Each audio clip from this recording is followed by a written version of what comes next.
challenge that we needed to get out immediately. The CARES Act helped to mitigate circumstances for people in terms of wage replacement across the country.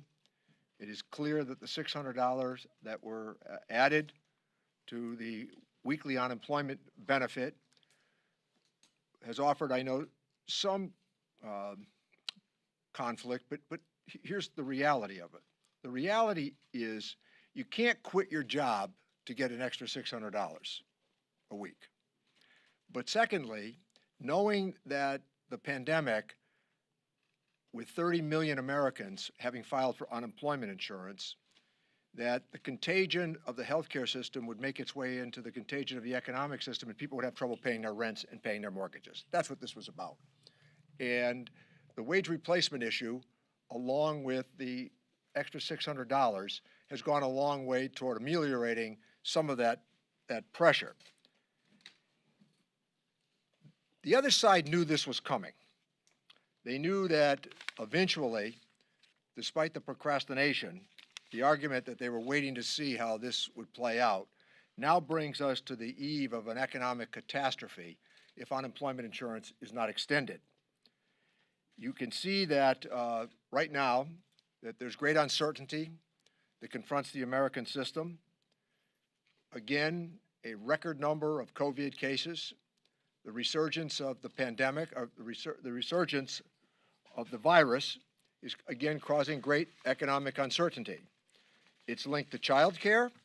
It's linked to a chaotic system of how states deliver unemployment compensation. But what is important to remember is, to this moment, the United States Senate has refused to act. Complacency would be the worst strategy to adopt right now. I think of all the issues that we were able to put together in the CARES Act, including the retention tax credit, unemployment insurance, aid for our hospitals, what was really the most successful endeavor was unemployment insurance, largely because it addressed the issue of liquidity in the system, and because people need the sustenance of day-to-day life, it also helped to create consumer demand. Those were the important considerations. We can't lose the momentum that we developed in the CARES Act by not getting immediately to the HEROES Act. They can't say that they haven't had time to vet this. 2 months and 10 days, they've had to go through this. The evidence was overwhelming about the pandemic. It wasn't getting better. It reached the ceiling for a while, began to slow down, but I would remind all that the governor of Connecticut has taken a different position today. The governor of Massachusetts has taken a different position now on out-of-state visitors. And this is part of where we find ourselves, whether it's in California, Texas, or Florida. The truth is that the recovery is going to be slow, largely because we're still in the stages of stability and relief. So I think the unemployment insurance issue is not only compelling, it's overwhelming. And Chairman Davis has had a great deal to do with this. He has said time and again during our get-togethers, our Zoom calls, he believes that this is one of the most important things that we did, and he's really made a big contribution through the subcommittee that helped to write this. Chairman Danny Davis. Thank you, Chairman Neal. You know, these past months have demonstrated with unblinking charity the impact of systemic racism on every aspect of our society. I'm not going to mince words. A Republican failure to continue the $600 a week federal unemployment supplement would represent a racially discriminatory action, period. Any way you cut it, any way you look at it. African Americans and Latinos make up a disproportionate share of essential workers, of those hospitalized by the virus, of those dying from the virus, and of those facing evictions to just simply stay in their homes. We cannot allow Republicans to take a colorblind position on who is harmed by cutting off the $600 supplement for unemployed workers. Unemployed individuals don't work, because they can't work. They can't work because it's dangerous for them to work. They can't work because there is no work. And they can't work because there is no child care for them, no place to take their children.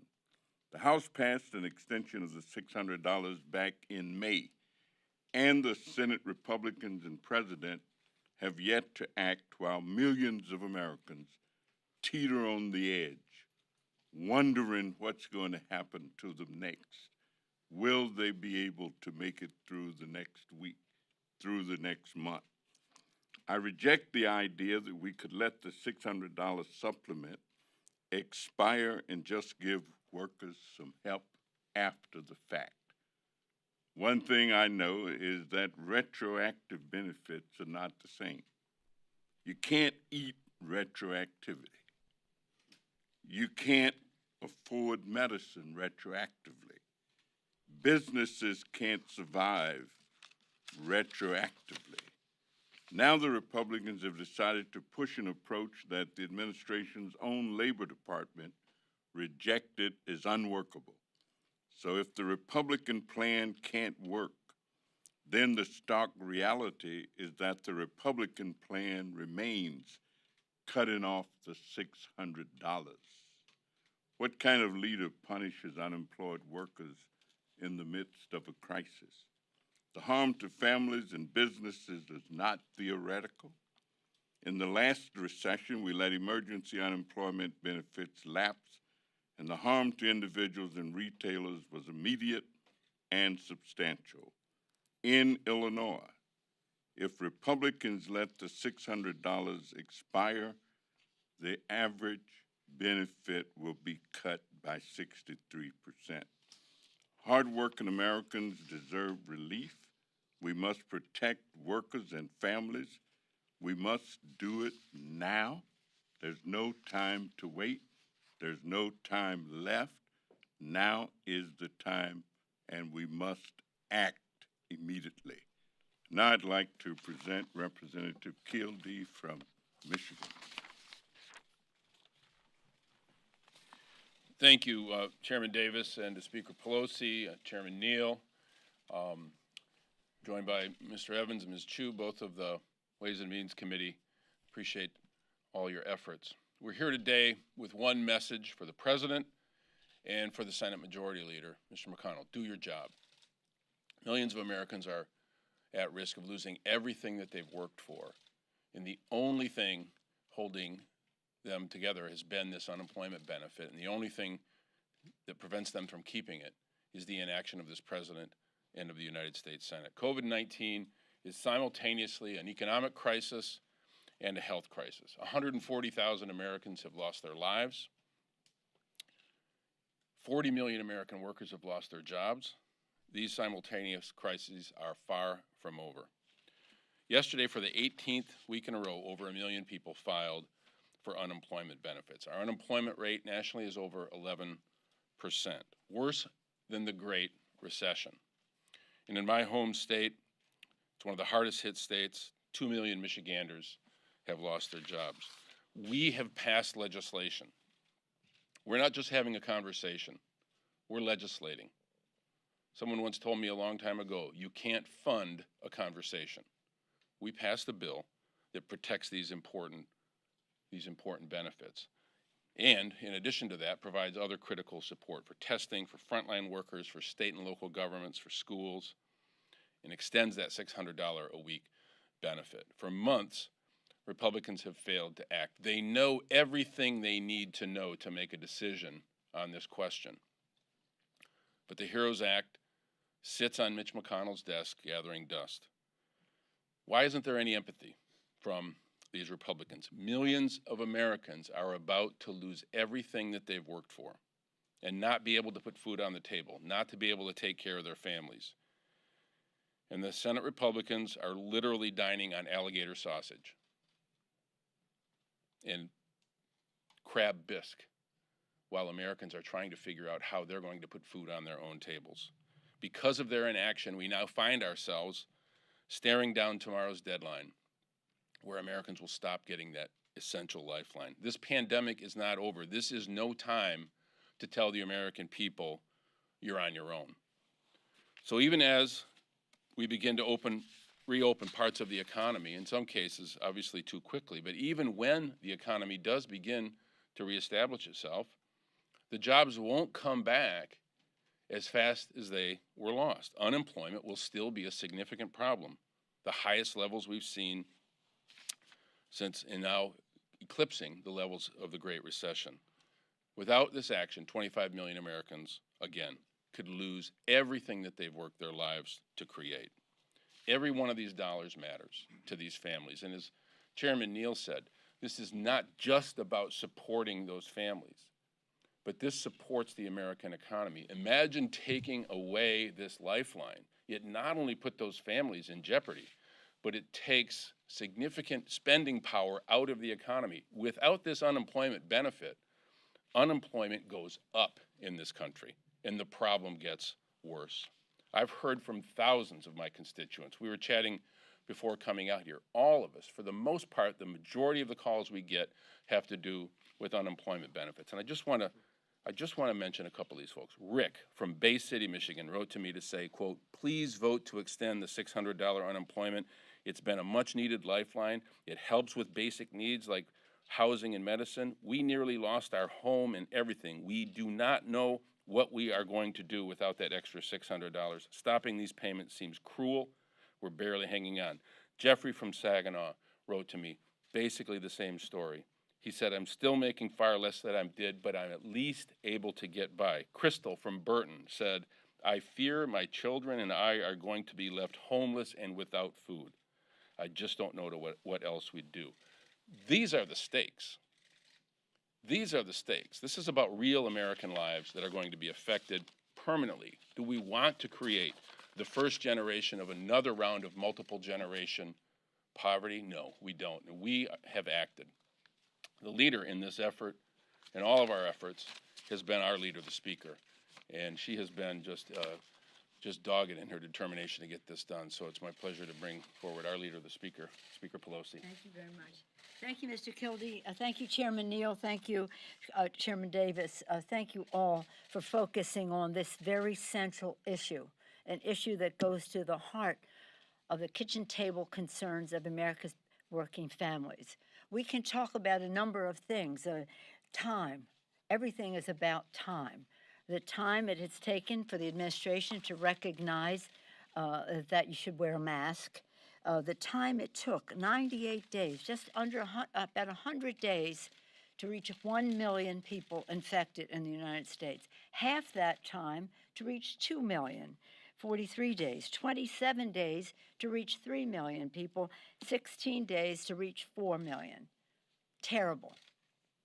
Terrible. And Congresswoman Chu, as I say, Mr. Chairman Davis, thank you, Congressman Evans, Mr. Kildee, and Mr. Chairman Neal for bringing us here. We keep saying you want to open the schools, you want to open the economy, defeat this virus, and yet,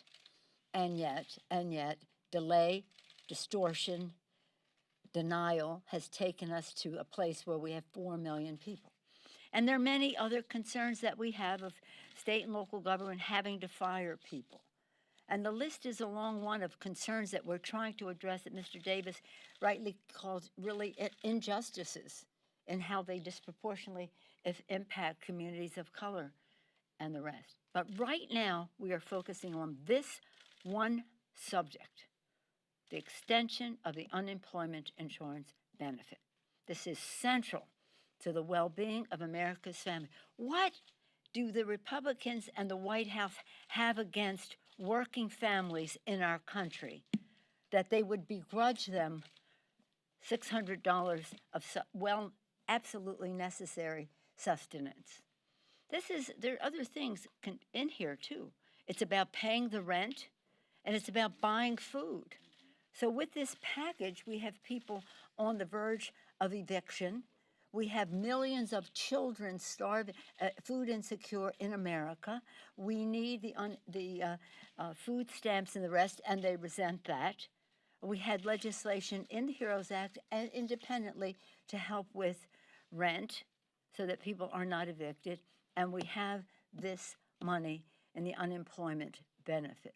So I thank the members of the Ways and Means Committee for always recognizing the connection between our policy and the health and livelihood, the lives and livelihood of America's working families. As Mr. Kildee said, we hear calls all the time. People crying on the phone, crying on TV, crying. They're in pain. It's about their dignity and how they meet the needs of their children. And why? And why? Because the Republicans are derelict in their duty, taking off for the weekend instead of being ready all these months without preparing something to begin with. When we had our offer, they make their offer. Now 2 months and 10 days have gone by, and where are they? And where is their offer, which earlier this week they said we would see in 24 or 48 hours? They're in disarray, and their disarray is causing great, great damage to America's working families. This is an alarm that needs to be sounded as loudly as possible about what are we doing here if we are not addressing the needs of people who have lost their jobs through no fault of their own. And as Mr. Davis said, they tell them to go to work. Go to work. You're an essential worker. You must go to work. And when you go to work and there are no protections, you have no recourse. And if you don't go to work because you're afraid that you're going to bring the infection home to your children, you don't get unemployment insurance. But Mr. Neal, the distinguished chairman, he has always been there for the people who need it the most, as countered by the Republicans who are there for people who have the most. So when they talk about $600, I want to review the fact that they put $2 trillion onto the national debt to give a tax break to the wealthy, 83% of the benefits to the top 1%. I'll close prayerfully, quoting St. Augustine. Some of you have heard me say this almost every day.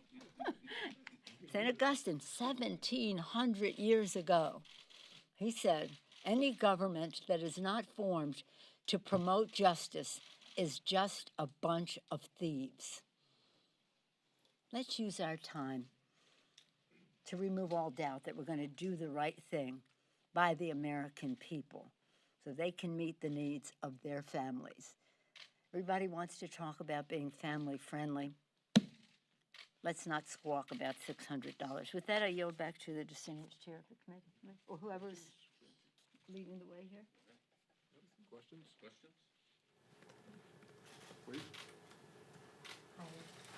Will you pass a bill to invoke a short-term renewal of these benefits so that they don't lapse for Americans? Speaker's involved, but I will tell you this.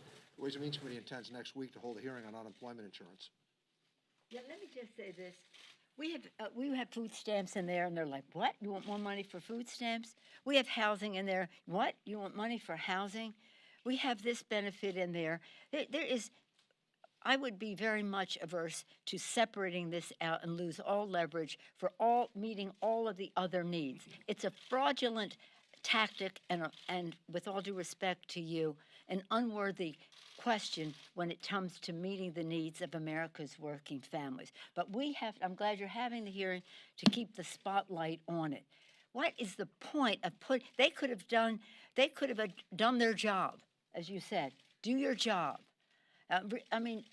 This is dereliction of duty and our responsibility to the American people, and now you're saying, why don't you just bail them out so they can ignore all the needs that we have for testing, all the needs we have for state and local government, all the needs we have for food security, all the needs we have for OSHA benefit that is in the bill, all the needs that we have for vote by mail and other priorities that we have that are about justice. I understand all that, but are you considering extending these benefits for a month or two while you continue to negotiate? No. The point being, the Republicans have every bit of information they need to make the decision. You understand? No. For people who are at home. But what do people, people who are at home wondering how they're going to afford their groceries next week? Pass the bill. Pass the bill. And a That's good it. bill. I mean, that's the thing. It's a really a good piece of legislation if you go through it with the retention tax credit and all. It's really a good piece of legislative work. It's a tactic in order not to honor our other responsibilities. That's right. We will not be a party to their tactic. If it's on this subject, let's stay on this subject, and I'll be happy to answer any other questions. It's on the subject, so I guess it could be anyone, but, Senate Republicans want to keep their bill within $1 trillion.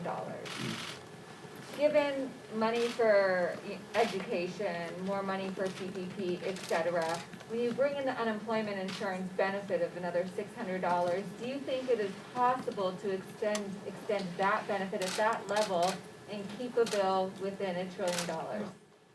That is, what we said to the Republican, I'm going to tell you something. This is deadly serious. A house is burning down in terms of the economic security of America's families, and these people are fiddling wherever they may be this weekend. So when you talk about, well, they want to do $1 trillion, so how can we do $600 for those in the most need when they got other things they want to do? That's why Chuck and I, the distinguished leader, and I said to them, put your bill on paper. Put your bill on paper, and then we'll see what you have included and what you have left out. And then the American people will see what you have included and what you have left out. But I'm telling you, you can't have any more patience. You know, it's a wonderful thing I read. It's amazing how much patience people can have with other people suffering. Well, we don't have that patience on our side of the aisle. And so for them to say $1 trillion, when they spent $2 trillion to give a tax cut to the richest people in America, 83% of the benefits, to the top 1%. Which is borrowed. They borrowed the And they money. borrowed it. They heaped it on the backs of our children for future generations. So let us see what their $1 trillion gets them. And what are they excluding? They have nothing for state and local, where people are working, healthcare professionals, food suppliers, transit workers, teachers, sanitation workers, people who make our system run. Over 1.5 million of them have been fired already because of the needs of coronavirus, the expenses of coronavirus, and the revenue lost because of coronavirus. Take that out, let those people go. Okay, so now they don't have jobs. They probably have to go on unemployment, right? So what money have they saved? And then we have testing. They shut down their cafeteria the minute somebody got infected in the White House complex. They shut it down. They're testing and tracing. Why can't they put that money there for the states in a substantial way with a strategic plan to do that? So what money do they have there for that? Then we have the money for rental assistance and mortgage forbearance and food stamps, as I keep saying. The one thing I just can't understand is how they could even show their faces by saying, food stamps, you want more money for food stamps? Why would we do that? Well, because people are hungry in America. Doesn't that motivate you? So $1 trillion, our bill, 3.4, mean and lean. It's everything we need. It's nothing extra. So let's see where their $1 trillion takes them and not have them use that as a reason why they can't give America's working families $600. Don't get me started on that $600. You know, I think it's important. It's important to note, though, even if somehow the Republicans can't conjure some empathy for these families, which is hard to comprehend, they ought to at least be able to comprehend the fact that to the extent that this economy has been barely held together, it's because these families have had this unemployment benefit and the spending power to go down to the corner grocery store and to pay their rent and to take care of their families. That money goes directly into the U.S. economy. So even if they can't figure out a way to have sympathy and empathy for the families that would be hurt and harmed so much by this, they ought to at least enroll in an entry-level economics class and understand if you take that money out of the economy, this whole house of cards is going to collapse. And that's why they need to act now.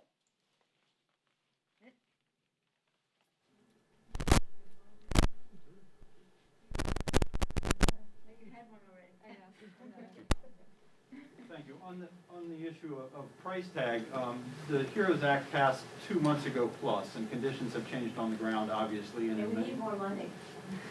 that was my question. Is 3.4 enough, given that a lot of parts of the country are suffering more than they were 2 months ago? And where would that be? I know you mentioned that education could use more. If I may use your question, but to pivot from what Mr. Kildee was saying, we are a consumer economy. Our economy, it grows and succeeds and is strengthened by the consumer confidence that is there. They should know that. At the same time as they are spending trillions of dollars to bolster the stock market, so it has a floor, and that's not a bad thing. We should be spending trillions of dollars to have a floor for America's working families because it's the right thing to do, but it's also the most pragmatic thing to do in order. You put money into businesses. If you ain't got no customers, it's no use having money to pay the rent and the staff if there's no business. So this money is spent. It's needed. It's spent. It injects demand into the economy, and it creates jobs. So I just wanted to go back to your point. Okay, on education, for example, we need much more money. We had $100 billion in for education. We also knew that wasn't really quite enough, but we were trying to be lean and mean with the budget. And they came in with 105 this week, and they said, well, you have 500. But, of course, you have to see where they want to spend that money. But we probably need double that much. At least double that much for education, for one thing. But by and large, we're in pretty good shape with what we have in the budget if we could spend it now. Now, they want to do zero for state and local. Really? Tell it to the governors and mayors, across, county executives across the country. We have to have that money. They're not going to be at $1 trillion.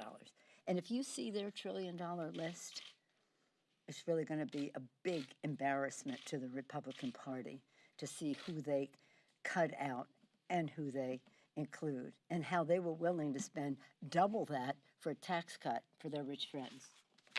Anybody else on that? Madam Speaker, I heard you say.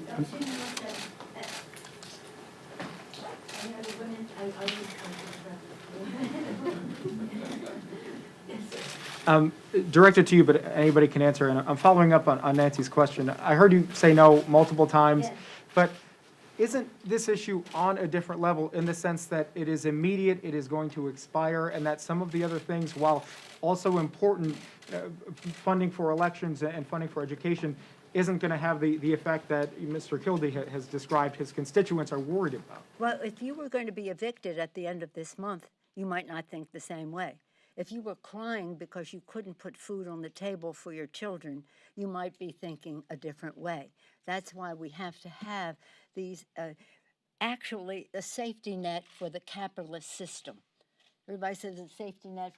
It's a capitalist system safety net, so that they can wheel and deal and freeway, and then in the cycle of things, when people need help, there's a safety net for the capitalist system. So if we were going to have a capitalist system, which I fully support and want to strengthen, we strengthen it by removing all doubt that when things go one way or another, people are not going to have to explain to their children why they don't have food on the table. So this is very important. So you want to see how many people will be on the street being evicted because they cannot pay the rent?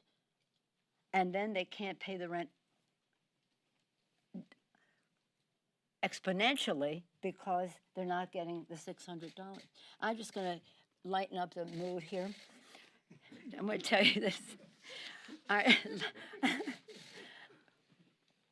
Carl Reiner, great, you're all too young to know, but he was a great comedian, and his son, Rob Reiner, Meathead, maybe you're too young for that as well. Anyway, he died, a great comedian in his 90s, 98 years old. So I called his son, Rob, who is a comedian too. I called Rob, darling, this is Nancy Pelosi. I'm calling to wish you and Michelle My condolences. I'm so sad. Your father was so funny and so wonderful. I had the occasion to hear him. This man says, I think you have the wrong number. I said, really? I'm so sorry. I thought this was Rob Reiner's. He said, well, I know who Carl Reiner is and I know Rob Reiner is, but I think you have the wrong number. I said, well, I'm so sorry. Where do I talk to my staff about this? And he says, but I'm so glad you called me. I have one question for you. I said, well, what is that? He said, am I going to get my $600?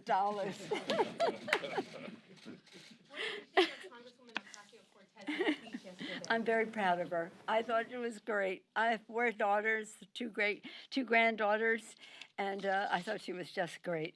It was, what she said is what we all know. A president of the United States who gives license to people to speak that way, who are at ease with that kind of disrespect, condescension, and the rest, and in keeping what the president was saying about his fear-mongering for women who live in suburbia and how he treated that. Fear-mongering, discrimination, disrespect, condescension. I was very proud of her. Thank you all very much. I have to go to my day job.